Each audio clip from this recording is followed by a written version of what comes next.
the top stars from Hollywood and from all over the world to entertain you on a giant screen with the few colorful motion pictures you've been hearing about and reading It's about. showtime, folks. Enjoy the show. We're delighted to have you with us. They're driving theater. You'll find something to please you to add to your evening's enjoyment. Is pleased to bring you our feature presentation.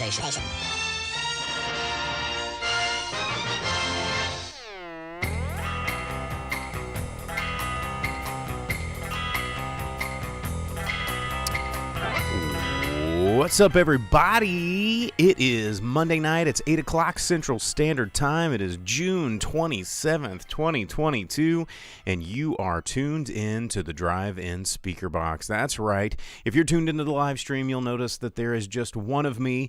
I am your host, Bo, a.k.a. the Boom Operator, and my compatriot, Jake, the Grip, who often calls himself Slick a Doggy, is today sick a doggy. He is not able to come up into the studio this week. He has fallen ill to some nefarious virus or something. I don't know if it's COVID. I don't know. I don't have all the information. I don't have all the gossip. But I just know that he's not here today. And he also didn't see any movies. So he is on assignment, hopefully sick, in bed, getting the rest that he deserves and watching the movies that he should have watched this past weekend. But you got me instead. And we're playing catch up this week because last week we had some technical difficulties. But I'm looking at all of my various screens that I have to deal with when I am up here doing this thing by myself. Well, or even just with Jake. But I got a lot of stuff to look at. But apparently the things are looking good. So hopefully we do not have the same technical issues that we had last week. So welcome to the show. Not going to spend a whole lot of time talking about news this week because there is a lot of movies that we got to review. Lots and lots and lots of stuff that we got to deal with. We never really got a chance to talk about Lightyear last week because of the technical difficulties. I'm going to tackle Lightyear. I'm going to give a quick and dirty on my thoughts on Lightyear. Then going to be talking about Beavis and Butt-head Do the Universe, which did not hit theaters, but it did hit Paramount Plus, and it is the latest installment of the Beavis and Butt-head world, if you want to call it that. And then going to be talking about that, and we're also going to be talking about the new Elvis film, the new Baz Luhrmann Elvis. Caught that in the theaters this weekend, as well as Black Phone, and I even brought one of my black phones up to the studio. So yeah, we're gonna be talking about all of those movies tonight on the show. Lots to review. So thanks for joining us this week. I was really bummed about last week because there was a lot of a lot of new viewers in the stream, a lot of people tuning in for the first time, and their first experience with the Drive-In Speaker Box was like a technical disaster. So a little bit embarrassed about that, but it is what it is. So yeah, my apologies. I hope all of you come back. And if you are listening to this podcast where you don't see video, you don't see the chat here, you don't see Vince and Sam and the gang tuning in on the live chat there already, shout outs to those guys. You can do so every Monday night. We do this live. This is a live show. We record this, and the podcast gets put out into the ether every Monday night, 8 o'clock Central Standard Time. Vince says, black phone, back when you could, a phone could be used as a weapon. And yes, because, these phones, let's see if I can get that. There it is. That boom, that bell. That's such a good, satisfying sound. But it had this little holder right here that you could put your hands in, and this thing's got some heft. Like you could really take down a ne'er-do-well with this. But we will cover Black Phone later in the show. Al tuning in on YouTube says he misses Jake. Jake misses you too. He will be back. You're stuck with me, the annoying guy that pushes all the buttons, runs all the shows, and can't shut up. So sorry in advance that I'm the only thing you get today. I know I can be insufferable. That's why I brought tequila, so I can be more insufferable. So cheers to everyone at home. And thanks for joining me for the past 15 years. All right. let's do this thing. There is a little bit of news that I did want to kind of cover because stuff did happen. There's always stuff going on in the news.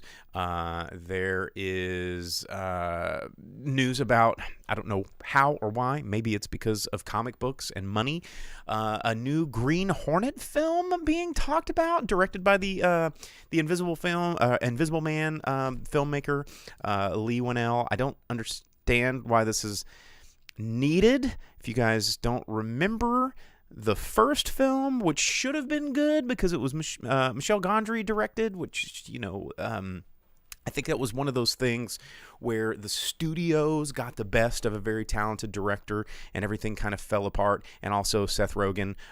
It was basically a Taika Waititi style comic book movie before Taika Waititi kind of created this new style of comic book movie.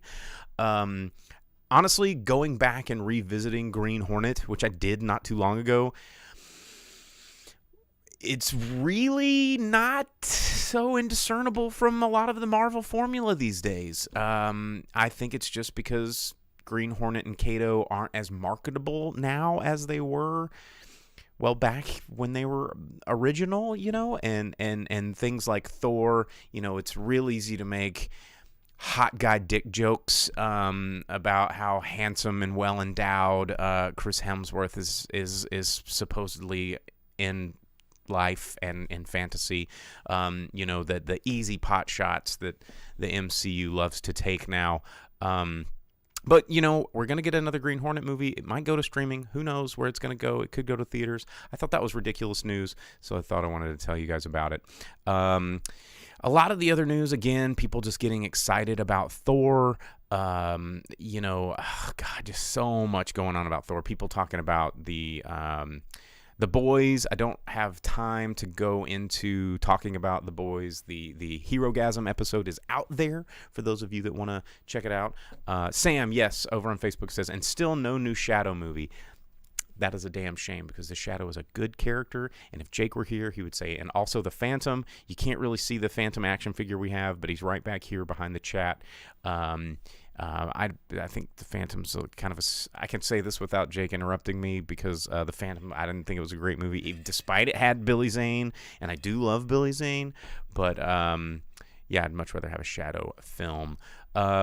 What else? There's new episodes of The Orville. The Orville's getting better. I don't have time to talk about that. There was a new trailer that dropped this week, The Invitation, bringing vampires back to the big screen, which you don't normally see. Vampires have been kind of poo-pooed to the small screen with things like Vampire Diaries and its incessant number of spin-offs that it has had over the past few years. They're all terrible, and thanks to Twilight, vampires have been sort of just pigeonholed into teen fiction. But the Invitation trailer does look like we're getting back to some classic, sexy horror vampires. I don't know if I'm excited about it yet because I tend to just be excited about vampires in general. But we shall see. We shall see. What else did I want to cover before I just jumped into all the movies that I have to talk about today? Oh, Top Gun soaring into the $1 billion club. Normally something we talk about in the box office thing, which I will cover later, but it's official. $1 billion. Top Gun, Tom Cruise doing a backflip as he should, making all the money. What else should we cover before I start reviewing movies? What was in my notes? Taika Waititi Star Wars. Meh, don't really care. Let's see. Yeah, I think that's gonna be it. Let's just stop there. There's nothing else I want to talk about. I've got a lot of stuff to review. Let's see. Vince says, I find the opposite of Orville, close to dropping it. Oh, that's a bummer. That's sad to hear. Because I've been really digging it. I think I understand where Vince's concerns are coming from with this new season of Orville, but I kind of like the serious spin. Because I've been craving Trek, and I will say that Strange New Worlds is not really doing it for me. Picard's not doing it for me, but the Orville is just enough humor and sci-fi and ideas and get you thinking, but also doesn't take itself too seriously that makes me keep coming back to it and excited about it. Yeah, I mean, I know that some of our viewers, Vince especially, said he just couldn't take Seth MacFarlane very seriously as this role, as the show's getting more serious, and that I can totally agree with. But I think that there is a great supporting cast here that carries the show for him. Scott Grimes, Penny Johnson-Gerald, like the guy that plays the robot, like all really good characters that I think stand alone, but we will see. Sam says Daybreakers was a fun vampire movie. Daybreakers is not... Yeah, it's fun, but think about how old that movie is now. Like, not a lot of new vampire movies coming out. Let's see. Vince says, I also hate the character of the woman who hates the robot. Yes, and she actually represents an archetype of character that I'm starting to not be able to handle in all forms of media and film. When you watch movies and you watch television shows that are long form narrative, which seems like everything now is trying to become like this, season 2, season 3, season 8, season whatever long form narrative. They're trying to create these engaging characters. And I'll give you a mini review example of a show that I just finished the latest season of, which was Umbrella Academy. Season 1, when it dropped, everybody was like, oh, this is so cool. It's so unique. It's interesting. It's edgy. These heroes, they got problems, blah, blah, blah. And at the time, yeah, it was. What's up, Tyler? Yo, over on YouTube. And shout outs to Tyler. He had actually offered me a ticket to The Fifth Element here locally, which played at its anniversary show. I did not get a chance to see it because I was seeing Elvis at the time. I forgot that Fifth Element was getting re-released this weekend. I'm really sad I missed that because it's really great. Anyway, going back to what I was saying about these. Where was I? Overarching narratives, Umbrella Academy. Here we go. By the time season whatever we're on 3 is out, it feels like we're hitting all of the same bits because they can't figure out how to do things differently or any more envelopes to push with this genre, because when they opened up this kind of counterculture superhero thing, like, okay, we've already got The Tick, now we've got Umbrella Academy and The Watchmen, and now we've got The Boys, and then like that is the new thing. And then Taika Waititi's movies are all about like superheroes, but what if they're dumbasses just like me and my friends?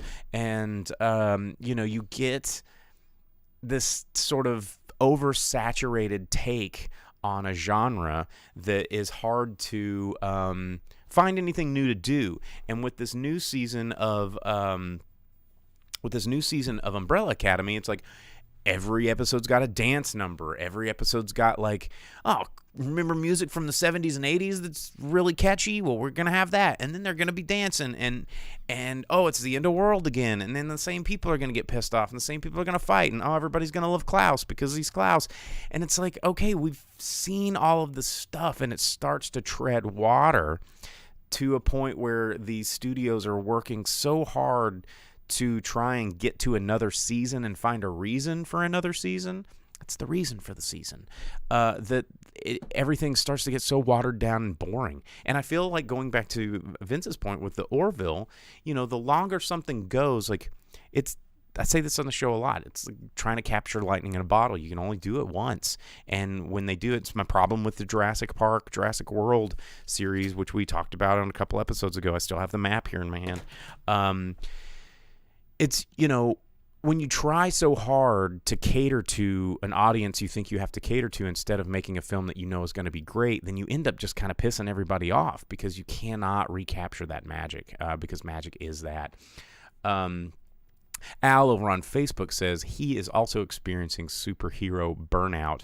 And, I mean, that's like the new genre is superheroes. I mean, you've got, like I said, currently, right now, you've got The Boys on Amazon Prime, which is actually still pretty good.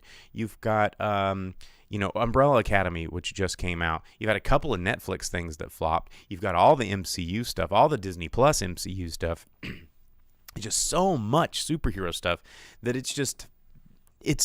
there's too much noise.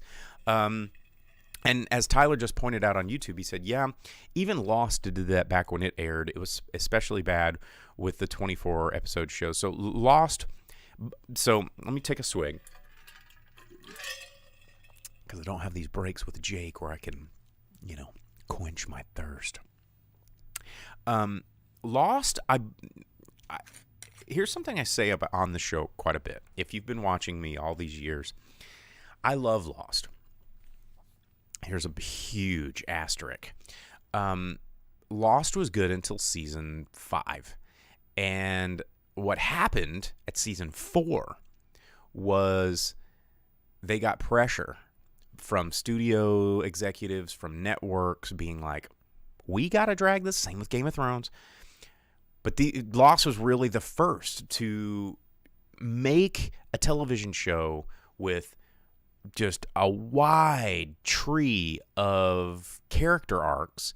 And they originally were set to have a very encapsulated storyline and then end it. But then, because that's how TV was. They were doing something new. You know, they were filming it like a movie. They got Michael Giacchino, who really launched his career doing the soundtrack to Lost, because he did it very orchestrally and very cinematically. And everybody was obsessed and everybody was hooked, and the networks wanted more of that, and they're like, how do we stretch it out? And I'm like, I don't know. And so they kind of just started flying by the seat of their pants, and then everything fell apart. But not until like season 6 or 7 or whatever it was, when it got so stupid. But the money had been made. The advertisers had bought in. We were all hooked, and we were invested, and we got to see this through because we have put so much time into it. And that formula has changed television pretty much forever.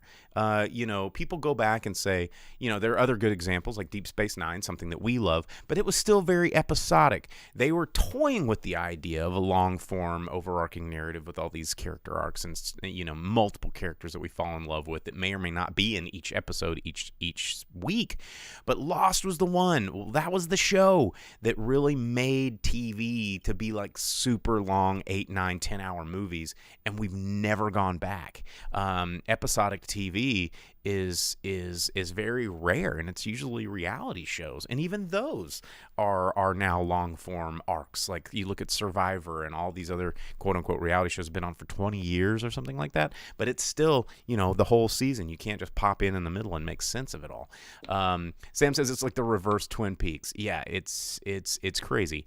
Tyler says that's why I like the more short form episode stuff today, even though a lot of the void is though it's still not void of filler. And we are never going to come back, because I think that's how we consume things now. Is we 25 minutes is not enough for us. We crave these short form little bits, but we also want to have that ability to binge. We want to be able to it's Saturday, I'm going to just crank through it. It's amazing how we can complain about a 3-hour long movie, but we'll binge watch a show for 7 hours on the couch. Or everyone's like, oh, the Snyder Cut was 4 hours. Ugh, I had to take a break and blah, blah, blah. I couldn't watch it all in one bit. But they'll sit and watch, season 2 of whatever what is it, Sand and Bone or some crap on Netflix, and they'll watch 7 episodes in a row. Or I watched all of Umbrella Academy last week. Well, that was 8.5 hours, dude. Oh, I guess you're right. And there's something about the episodicness that you can pause, even though it is essentially just an 8-hour long movie with a lot of stuff that you could have cut out. Anyway, end rant television. I've got a lot of movies to review, you guys. Let's catch up on Lightyear. Let's do it. Lightyear. Buzz. The toy. For those of you that tried to catch last week, I know I did not get into this very deeply because of our technical issues, so I'm gonna do a very short one because I think everybody's talked about it, everybody's seen it. It's already dropped to number 5 at the box office, which I don't think Disney was hoping for. But my one sentence is this movie was not as bad as I thought it was going to be. This movie was an adventure movie. It was an animated adventure movie. Was this movie, they prefaced the Lightyear film, of course, this film is supposed to be, as illustrated from the 3 sentences at the title card of the movie. It says in 1995, a boy named Andy bought his favorite action movie based on his favorite movie. This was that movie. It did not feel like I was watching a movie that Andy would have loved in the 90s. I'm just going to say that. Was it as Carson on YouTube says, was it a very charming movie? Absolutely. One of the things that I thought was refreshing about this movie is it had consequence. People died. Granted, it wasn't tragic, but there was a sense of, the decisions that the hero makes has a potential for negative outcome. That I think is important in especially movies for kids. You look at all of the most celebrated films for kids. One of the reasons that Hayao Miyazaki is one of the most amazing creators of animated films for children or anybody is because there's a realism and a sense of responsibility and a sense of consequence to the actions of the characters on screen. If everybody's just running around being invincible like Thor, then it's just like, okay, I just saw a lot of cool shit and that's the end of the movie. And,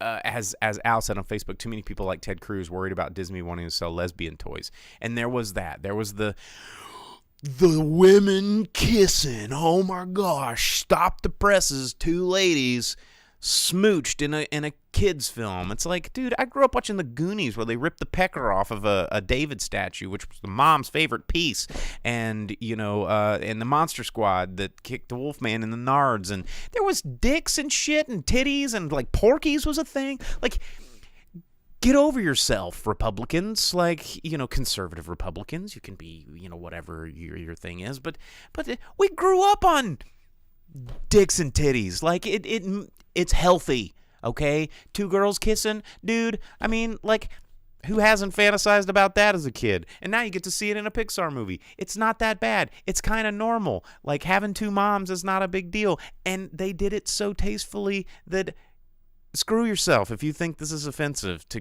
children. Like, and if you think your kids haven't seen this already, like, there is nothing a Pixar movie is going to show your children that they have not already seen at school or on their phone. Like, I mean, the quest for dirty magazines of me on my little BMX bicycle in the alleys of Decatur, Alabama, digging in trash cans looking for a Playboy. Like, now you can just go, Siri, show me, triple DP. And they're like, bloop, here you go. There's a lot of penetration.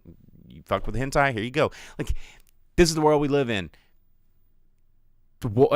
Get over yourself with Buzz Lightyear. So that really pissed me off, seeing all that controversy, because it's the dumbest thing I've heard.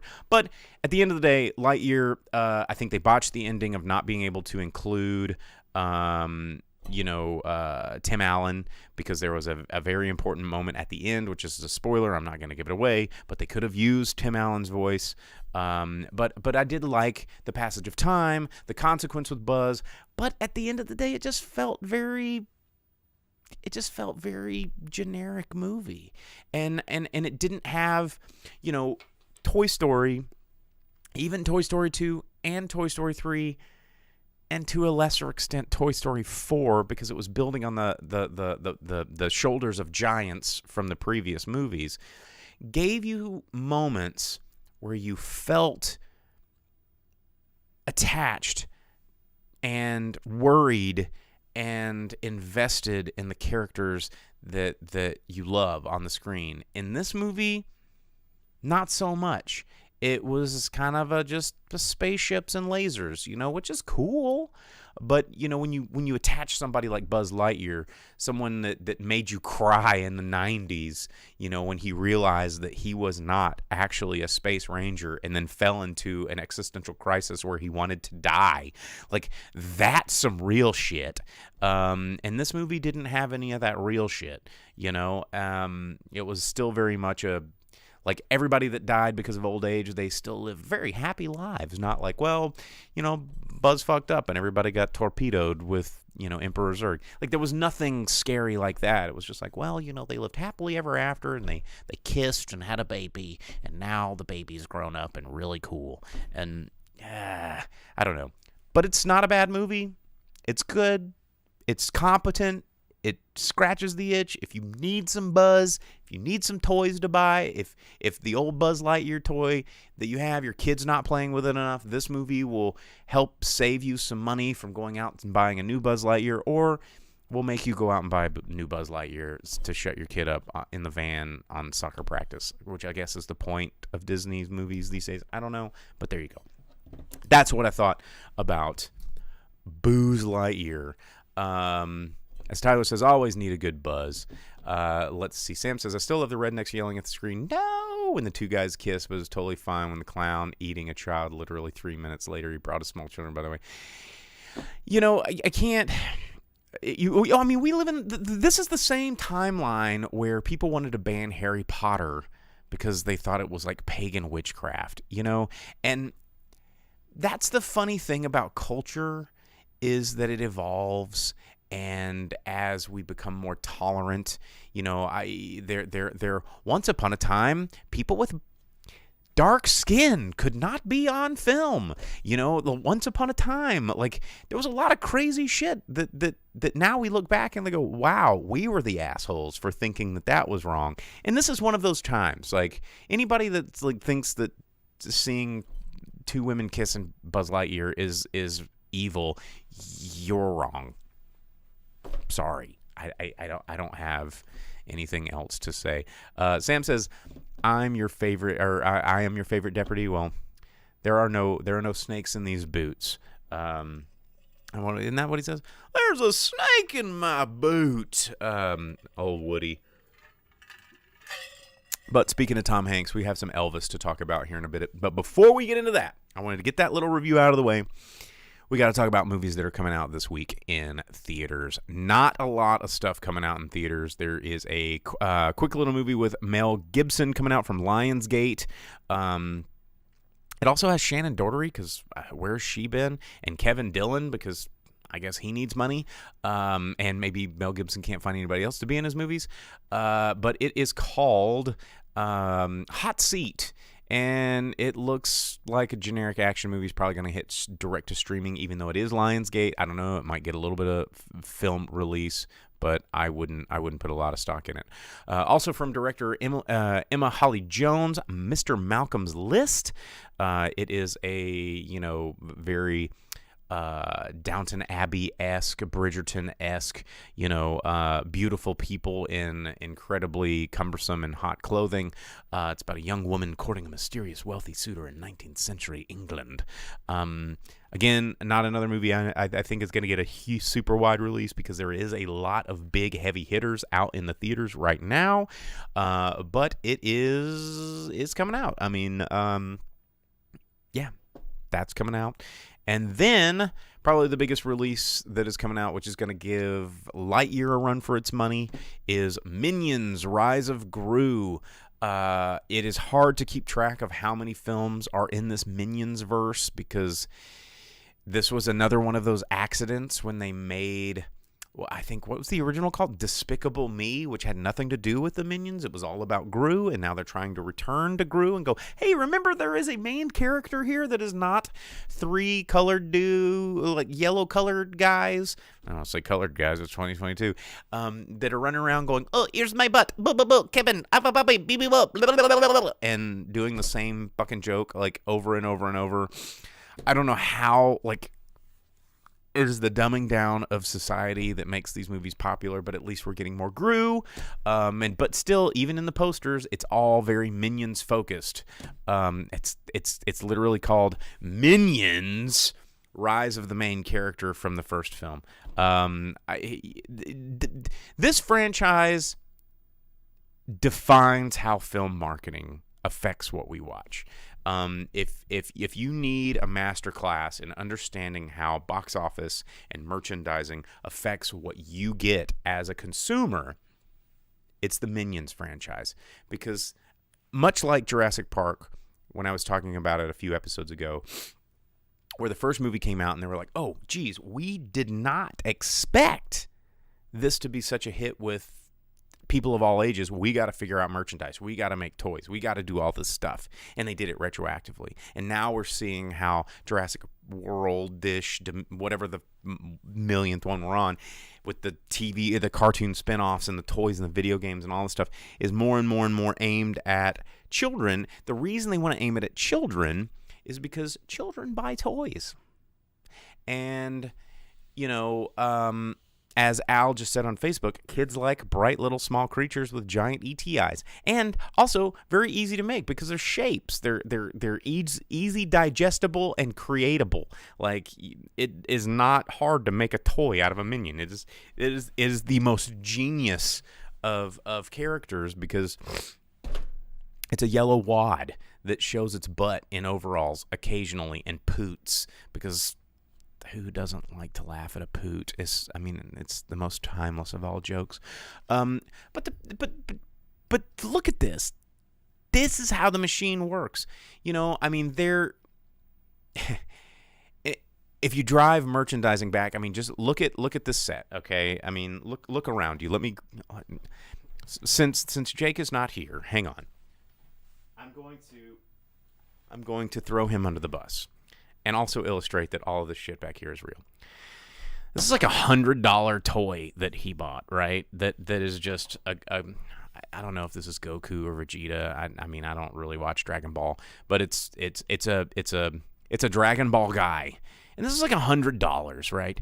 And at the time when Dragon Ball came out, there wasn't all this shit, but there was a market for, you know, lonely guys in their upper 20s, early 30s that would drop $100 on one of these. And then now, guess what we got? We got this retroactive cult following that has now spurred merchandising in the new spinoffs. So merchandise is a really big part of this. If you can sell things to either young children or you know, white dudes that don't have girlfriends, hello, then yeah, you're going to get a lot of this stuff.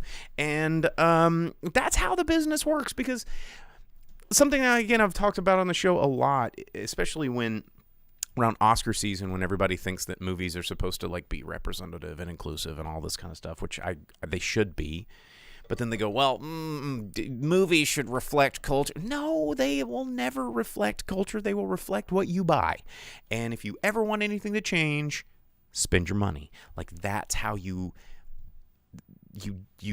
change what you see at the theater, is by putting your pants on and going to the theater and paying that ticket price, or buying that toy, or, you know, whatever. And that's the real secret of it, is movies are a business. They're not out here to create a whole lot of art, at least not in a theater anyway. Box office is about taking your money and with finesse. So as James said, yes, vote with your wallet. Something I say here on the show all the time.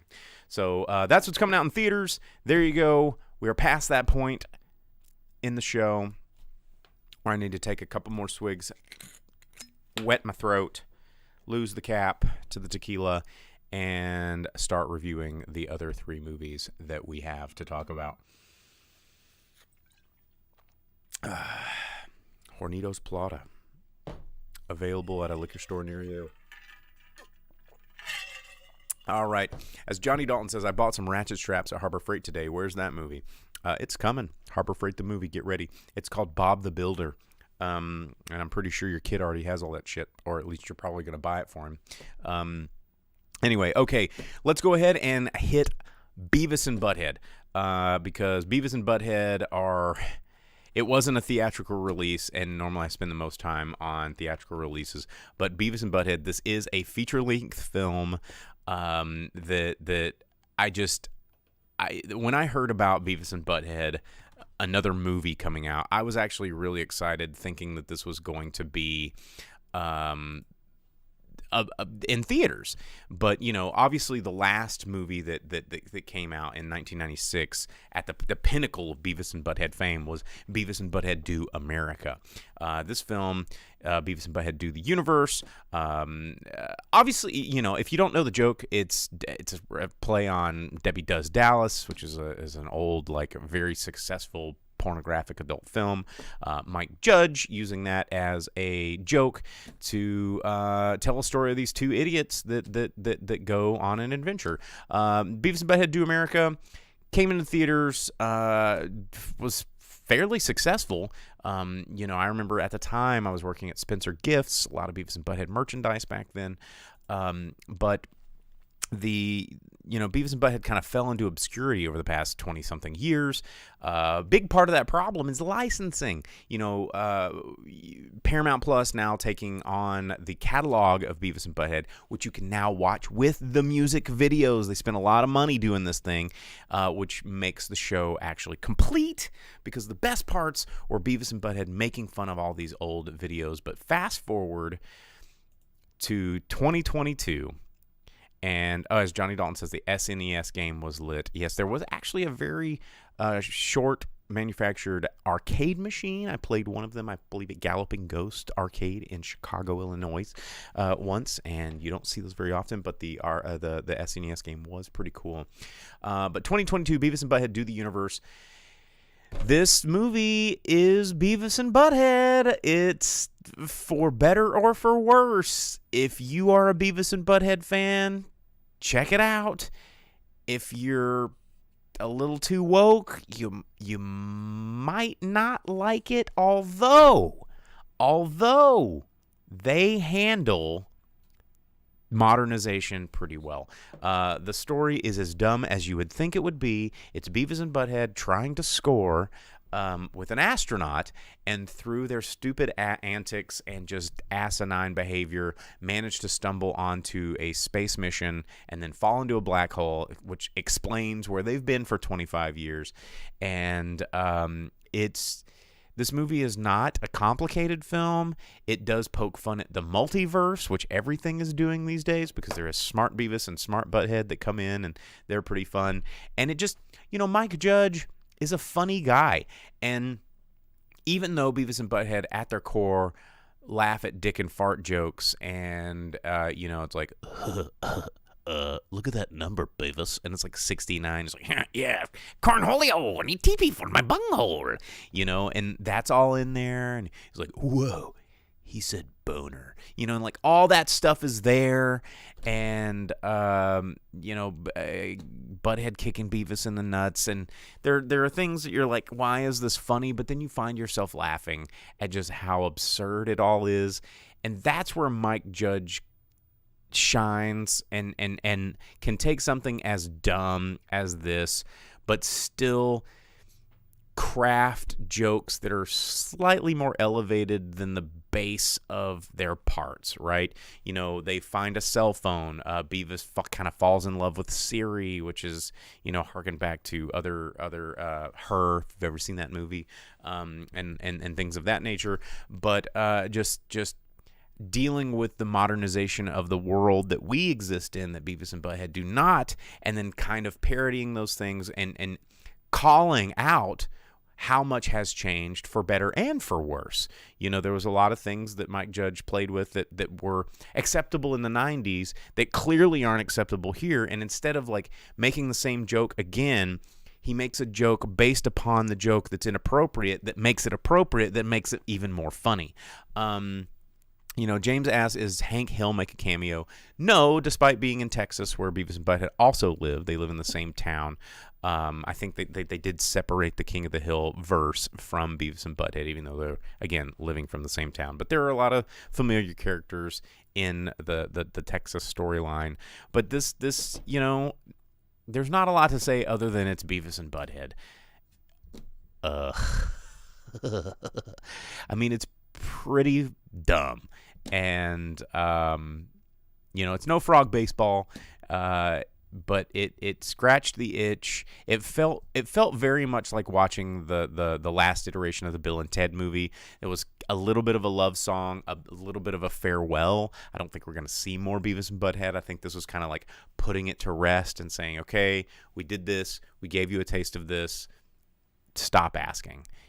Daria didn't show up, which I thought Daria might have shown up because I thought they were going to try and springboard a Daria thing. But anyway, let's see what do we got in the comments. Johnny says that was a pretty good Beavis impression. I mean, yeah, thanks and stuff. Guys,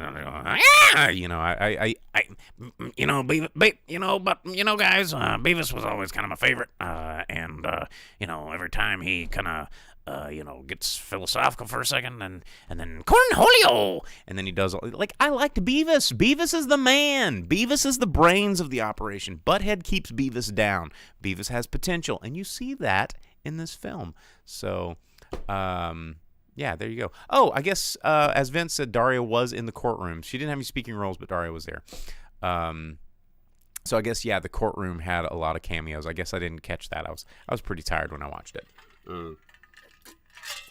Beavis and Butthead Do the Universe in theaters, or not in theaters, in Paramount Plus. You can check it out. Couldn't believe I saw it, but it's there. Okay, God, catching up. A lot of movies to talk about. What do you guys want to talk about first? Elvis or Black Phone? We've got about 20 minutes left. Got 10 minutes per movie.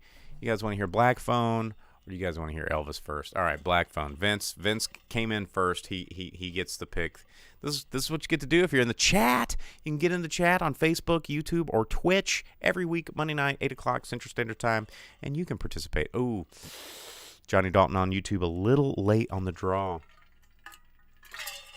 We're going to get Black Phone first. All right, guys. Blumhouse coming in with a new film that wasn't terrible. Blumhouse has been putting out tons of horror movies. When they first hit the scene, making a lot of cool things. Of course, making a lot of money with bringing Halloween back to cinemas. And occasionally doing really, really cool things. Because one of the things that was really great about Jason Blum was he was giving opportunities to sort of up-and-coming horror film directors that had crazy ideas and really investing with them and sort of hands-off, letting them create their worlds and their films. And hats off for him to do that. Al Hardy over at Hardy Entertainment, who also has a film podcast. He's over in the YouTube channel there. If you guys want to check him out, he's right there. I'm pointing to it. He does a film podcast as well. If you guys want to go over there and subscribe. But he says Black Phone was filmed in Wilmington, North Carolina, which was his hometown. Very cool. Even though it's supposed to be set in Colorado, it was filmed in North Carolina. But Wilmington, I'm assuming, probably has a pretty good tax incentive. But our Black Phone, which I'll pull out right here and drop. You got one of those rotary phones. See if I can get some ASMR. Bring! Hello? Is it ghosts? Probably. And, this movie is good. Ethan Hawke being Ethan Hawke. Jeremy Davies, going back to Lost, a guy that you don't see on screen all the time, but when he does, he's great, playing a shitty, abusive father. And then you've got performances from Mason Thames, who is the main character, Finney, which I thought was Vinny for the longest time, and then his sister, Madeline McGraw. So if we can get Vince up here in the Twitch, because I know he has that emote, to hit that up-and-comer, blam, blam, blam, blam, blam, blam, blam, Madeline McGraw, we are going to see great things from this young actress. She absolutely stole the show. Wow, like what a performance.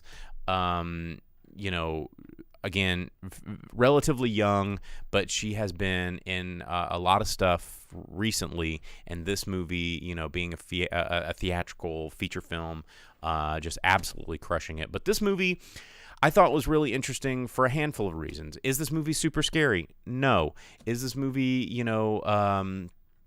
it's definitely a horror movie, and the trailer, it's all very much the boogeyman. It borrows very heavily thematically from films like John Carpenter's Halloween. It's referential to things like, Chainsaw Massacre, but I didn't. There's no Chainsaw Massacre vibes. I got a lot more sort of the not Winter's Bone, but there's that other Bone movie. Hang on, I had it where the girl dies. God, Lovely Bones. Yes, I was thinking Winter's Bone. Lovely Bones meets Frighteners meets Zodiac, and you're getting a lot of these sort of interesting horror elements that come together in a story that is kind of breaks the traditional mold of what you'd think, because a lot of these movies focus on the killer, right? And not so much on the victims. And this movie is very much victim-centric. And, Black Phone, Ethan Hawke's character is kind of secondary. He's terrifying. What a role. What a performance. But, the show is really stolen by the youth cast and even people that aren't on screen, because this is a ghost story at its core. It is a movie about the sort of psychic paranormal situations manifesting in a very abductive sort of home invasion horror film. So it's two sort of genres coming together and making an interesting new spin on a horror twist. And as Al says over on YouTube, that Mason was terrific. For a young actor carrying most of this film on his shoulders. And having an evolution of his character, because it kind of took the final girl trope, which is like, oh, you never expect the person that gets beat up and bullied and blah blah blah, and that's the one that finds himself and stands up at the help of victims before him, which is pretty cool. And a lot of this is revealed in the trailer, so it's not really a spoiler, because the phone rings and it's hello ghosts, what do I do? And but done in a way that even though I knew what was happening, I was still invested in finding out more. And it made it really cool. This movie was not without its problems, not without its faults. The fact that it's set in the 70s is obvious, because it's back in the day before cell phones, before GPS tracking, before all this stuff, before kids weren't allowed to go out and ride their bikes and play, and spending the night at friends' houses, which I don't think kids do anymore. I don't know. They all just play their Nintendos and Minecrafts. On the internets and don't go outside. They live in bubbles. I assume that's what kids do. I don't have any of my own because they're filthy, warm babies. But, there was, as Johnny Dalton says, there was no ghost that called. It's like, bring, bring. Yeah, we're here calling about your car's extended warranty. But isolation is important in horror, and that's one of the reasons that so many horror films are set in time periods before cell phones and the internet, unless these movies are specifically about cell phones and the internet, and using that as a horror device. There's a new movie coming out called Barbarian that looks interesting, using Airbnb as questioning this new technology that we are dealing with as a sort of novum for a horrific idea, and exploring that. But most horror, when you're trying to deal with themes that aren't about those specific technologies, it's easier to either put it in a parallel universe, kind of like It Follows, or a different time period, because isolation is important for bringing tension and being able to not communicate with the outside world, which happens to Mason, but his only communication to the outside world was through the sort of lingering spirits of these previous victims.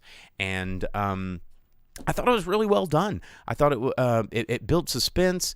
There was no jump scares, but I don't think horror needs jump scares. I think horror needs investment in characters and their survival, and making you root for that person and want them to succeed and not get murdered.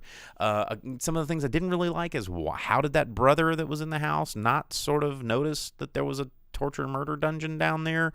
There was a lot of questions. I'm like, oh, wait a minute. How did the bad guy come into the room every time and not notice that he dug a huge hole, and not notice that he knocked a big thing out of the wall, and not notice that he pulled the bars off the window, and not noticed all these things? But hey, if you're a crazy dude that wears masks and likes to spank children and get off to it, then maybe you don't notice all the little things. I don't know.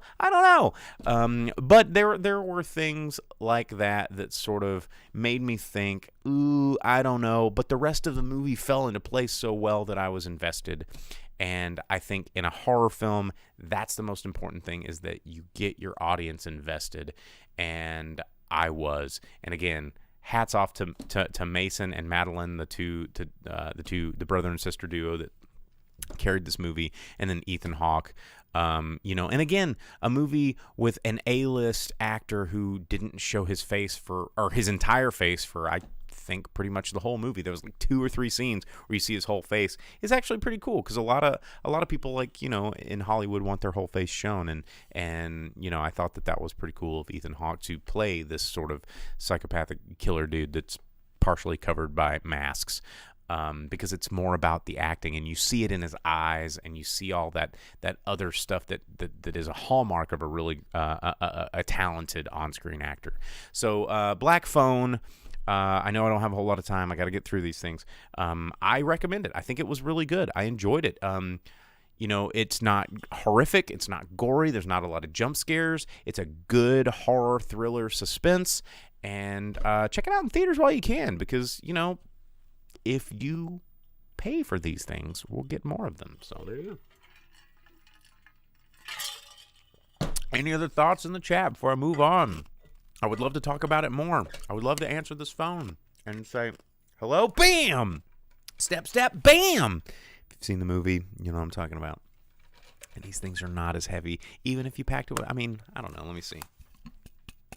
Yeah, you could probably whack a dude in the temple pretty hard. You need the whole base to really do it. But anyway, Black Phone, moving on, because we got to talk about Elvis. The new Baz Luhrmann film, Elvis, in theaters. Finally, this is a movie that went into production back in 2019. Baz Luhrmann himself actually had to reconsider returning to this film. Really interesting if you read interviews with Baz. And Baz is a guy that, you don't see him often. This guy, his career, the movies that he has done, we all absolutely know. Everybody knows Romeo and Juliet. That was like his swan song in the 90s that launched his career. And then, following up with Australia, but then, Moulin Rouge, and then Australia, and then, kind of taking a little bit of a hiatus until The Great Gatsby, and then now this, Great Gatsby, that was back in 2013. We haven't seen a Baz Luhrmann film in a very long time, but he is also known for writing his screenplays and, being very, very visually ambitious. And this movie, while I think was a little bit long, it was 2 hours and 40 minutes, which is a pretty incredible runtime. I could not have thought of a different director that could have done a better job with this film. I thought that this movie was as good as we're ever going to get to an accurate, entertaining Elvis biopic, because Elvis is an interesting guy in a lot of ways, because when you deal with celebrity and you deal with musicians, there's a lot of problematic things about entertainers, and not all entertainers are evil, and people do bad things, and when you're corrupted with money and power and influence, then you make bad decisions and all of these things. And this movie was interesting to me mainly because, like, my family and I have sort of an unusually close connection to Elvis. Like, when I grew up, I didn't really realize it when I was a kid. I took my mom to see this, and she was a little bit more aware than I was as a kid. But Charlie Hodge it was a really good close friend of our family. And, my grandfather was a pallbearer in Charlie Hodge's funeral, if that tells you how close we were. And Charlie would come over to our house pretty often, especially on the holidays. Sit, smoke his pipe, tell us stories, and to me, as a small child, I didn't really register. what that meant, but Charlie Hodge was the guitar player. Elvis is like a homie. If you've seen Elvis, Charlie's in it several times. He even says like, "Hey, Charlie," and there's a guy that's like always there. And if you look at any photos, the famous photo of Elvis's last performance where he's playing the piano and there's a guy holding the microphone, that's Charlie Hodge. You can Google Charlie Hodge. But I didn't really realize, like, what that meant until as a grown-up. And then seeing this on film, you're like, some of these stories actually start to make sense. And then you're like, I know who that guy was. Like, oh, shit, that's Charlie. And, and it was a really weird kind of surreal experience seeing this on screen. And Boz returned to the film. And this is where I was going at the beginning of this. Boz thought about leaving it because it was a very ambitious project and he hadn't made a movie in a long time. And he's like, maybe I don't want to do this. COVID's weird. But what brought him back was how important the story is even now. Because at its core, yes, it is a story about Elvis Presley and his life and all the things that happened. But it's also a story about consumerism, manipulation, power and control, and how art can be exploited by the almighty dollar, and somehow, and sometimes the people that create this art are the ones that lose in the end. And, and that's more prevalent today than it ever was, even back when, Elvis was alive. And it makes the story that much more tragic, telling the story about Colonel Parker and how he kind of financially manipulated Elvis and Elvis's estate, and but was also a brilliant marketeer.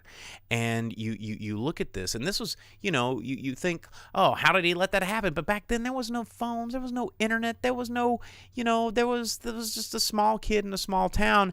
And there was a really interesting scene for those that caught it. But, Colonel Parker, he came from a circus carnival background, and there was a scene where they were at a carnival, and Colonel Parker sees Elvis, like, leaning up, and he's kind of alone. And in the background, kind of like parallel to Elvis, you see, like, a freak show sort of sideshow, but the only, like, in focus part of the poster was the geek.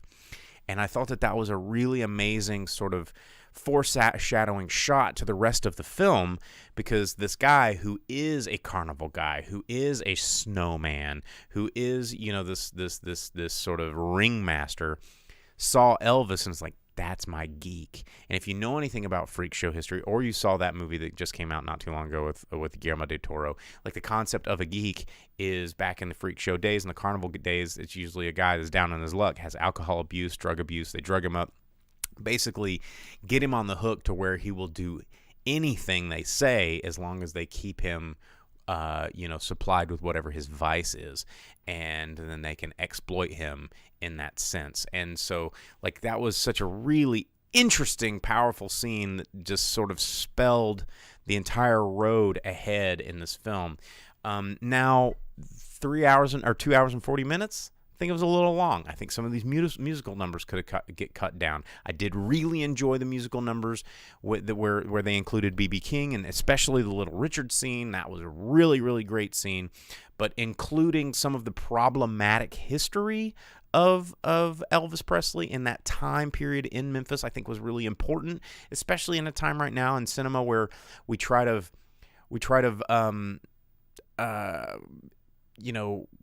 sort of edit history to make it like, oh gosh, that was problematic, maybe we shouldn't show racism on screen. It's like, well, if you don't, then people are never going to realize and understand how bad this was. And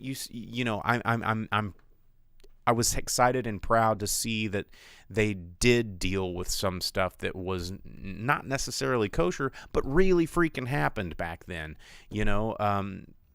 Memphis back in those days was not a great place to be, an African American or a colored person, as they said, which it's not that long ago, y'all. And seeing that on screen is just a good reminder of, like, wow, we have come so far, but have we? It wasn't that long ago. I mean, there's people that are still alive that remember that stuff. And, the musical numbers were great. The performances were surprisingly well done. I thought that Austin Butler, as Al mentioned in YouTube, I was worried at first. I was thinking like, oh, they're just going to cast this kid because he looks like Elvis. But wow, what a transformation, and in interviews right now, they're like, hey, do some of that Elvis stuff. He's like, dude, that was a long time ago. Like, it's 2022. We filmed this movie years ago, like started in 2019. It's been a long time. Tom Hanks doing a great job, a little bit hammy at times, but for the most part, a very convincing and believable role. David Wenham as Hank Snow, I thought just kind of came in there. You don't see David Wenham a lot, but I always like it when he does. Vince asked, did it cover his whole life or just a section? And it did sort of cover his whole life. It glossed over some of the early youth, and then some of the mid to upper 30s. That it was very heavy in the 20s, very heavy in the late 30s, because those were the rise to power and then the fall from grace, and those were sort of the stories. One thing that I wish that they had touched on that I think that would have made the story a little bit more powerful is the seduction into drugs and alcohol, because this was something that was very real in his life. And there was a sort of I thought was going to be a foreshadowing scene where he's in the car with his buddies, and then like, here, take this, it'll help you focus.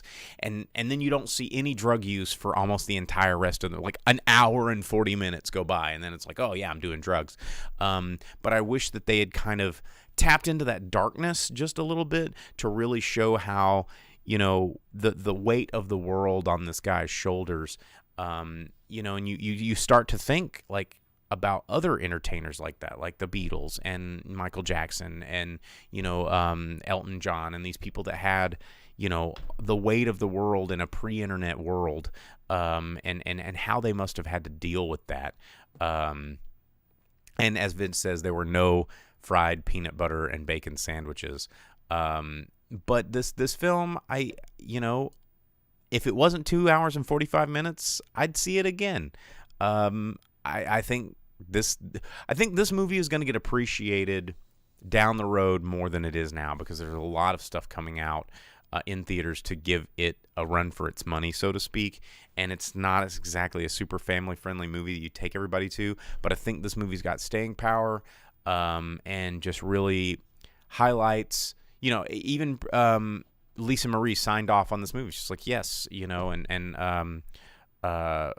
the Presley estate is like, this is the most accurate telling. Like we approve of this message, and I think that says a lot for this film and Boz's directing and storytelling and screenplay writing abilities for this film.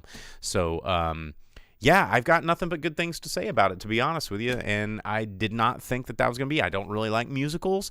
This didn't feel like a musical because it wasn't just milkmaids that are like tugging a cow teat, just all of a sudden singing and dancing. Like, all the musical numbers made sense, and I think Boz was very tasteful in creating a very fast-paced, exciting, glamorous look into this world that is both alien to most people, but felt very real in a sense of relatability to the characters. So there you go. None of it shot at Graceland. They actually rebuilt all that on the California soundstage.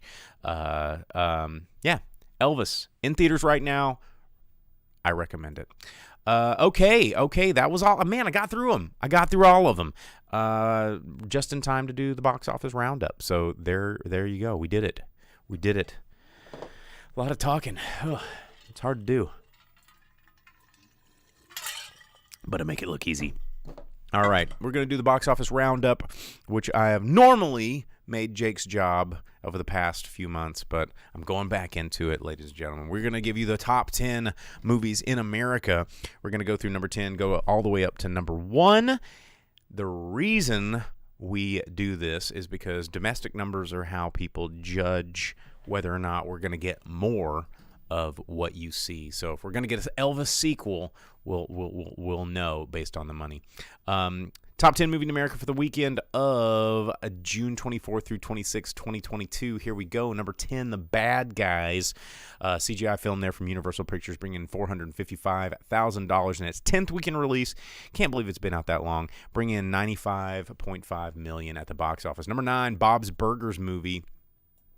Staying out there. It seems like that movie's been out for a lot longer than it has, but it's only been out for 5 weeks from 20th Century Studios, bringing in only $498,000 this week. So far, domestic gross of $31 million at the box office. Number 8, Everything Everywhere All at Once, somehow sticking out there in another 524 theaters nationwide in its 14th weekend release, $533,000, $66 million at the domestic box office. Which this movie, if you've not seen this movie yet, go freaking see this movie. It's great. And the fact that it's still out there, 14 weeks is still out there.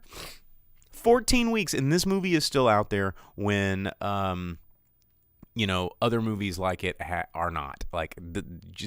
14 weeks is an amazing run. Go see it. Number 7, Jug Jug J.O.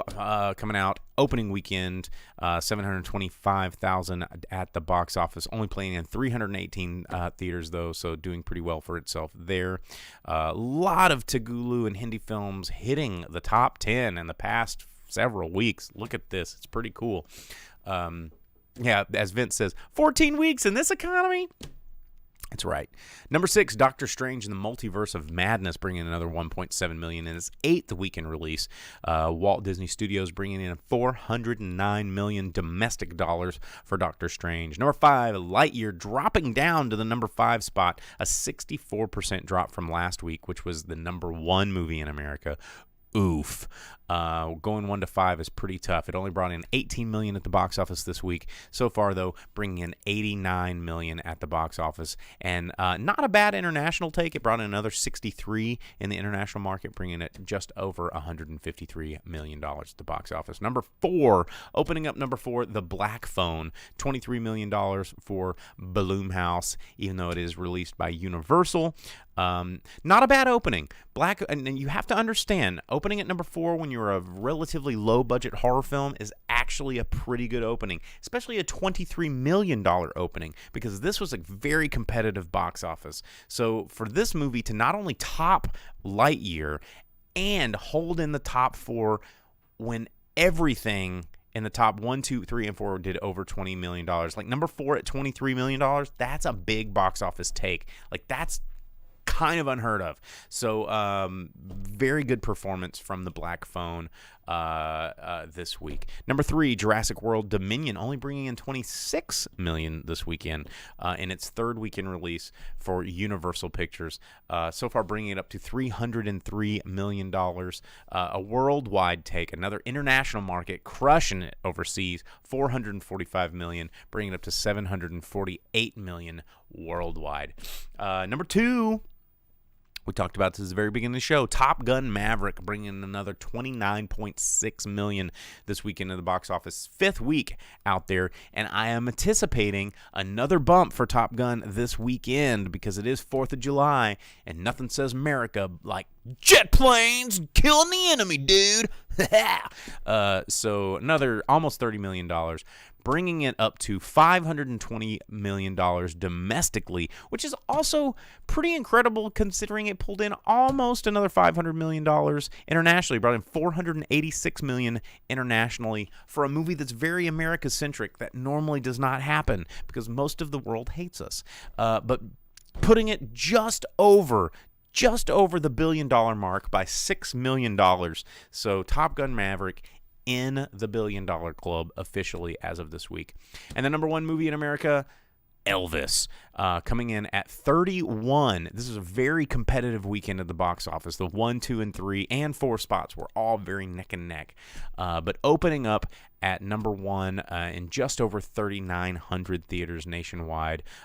This movie did another domestic or international box office of $20 million, so it's brought it up to 51. This only had a this only had a budget of $85 million, despite the fact that it got started filming in 2019.